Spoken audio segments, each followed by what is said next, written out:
Hi, my name is Julie Palczewski. I am doing my missionary, or did my missionary biography on the life and legacy of Jim Elliot. I learned so much about Jim Elliot's life through the book The Shadow of the Almighty that his wife, Elizabeth Elliot, wrote. This book was super impactful for me as it talked about or searched out many of the testimonies of people who knew Jim Elliot and who told of his story, as well as his many journals and Elizabeth herself, her interactions in marriage with him, and her just telling of his life and his devotion to the Lord. Jim Elliot grew up in a Christian home with parents who loved the Lord so much and desired to reflect Christ and have his word just be implemented through everything that they did.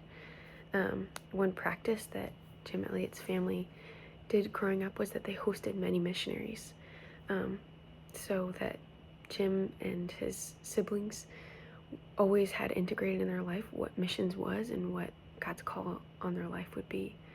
Jim Elliot came to know the Lord when he was 6, and he went and told his mom, like, I can die now.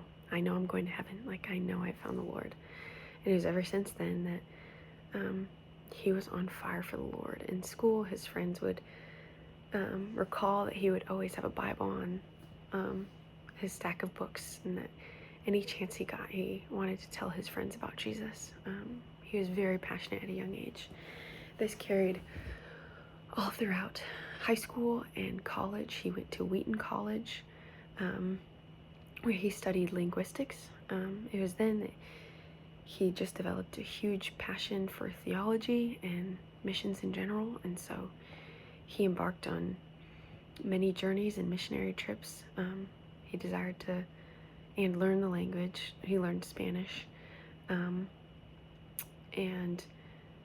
through a couple scenarios or incidents in his life of closeness to death, he realized that his life was a vapor and that he wanted to take it seriously and not waste his life, but give his life for the cause of Christ. It was while he was at Wheaton College that he met Elizabeth Howard, his soon-to-be wife, and a huge chunk of the book describes their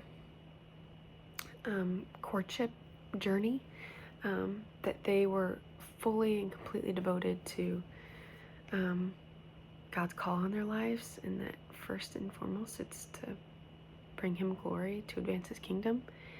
And they both determined whether their marriage with each other is what was God's plan for them.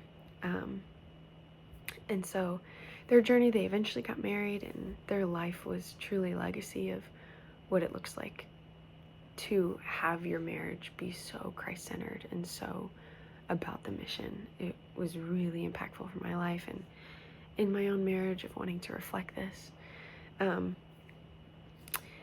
As they were married, they both felt called to the Yucca tribe in Ecuador.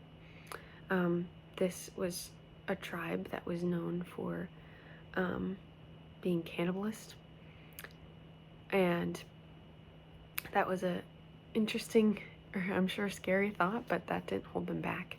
But it was Jim Elliot who first went with his with other missionaries, which was Nate Saint, Roger Yonderian,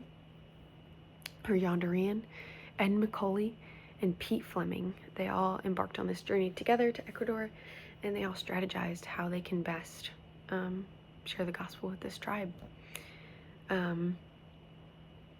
But sadly, in their pursuit, as they thought they were gaining lots of headway into the tribe, they eventually, sadly, were speared to death by the tribe, as they were very cautious, or thinking that they couldn't be trusted. And so, sadly, all 4 men were speared to death. But their name became a legacy, and Elizabeth Elliot eventually, through much prayer, took her and her daughter back and eventually most of the tribe came to know the Lord. And so the gospel was made known.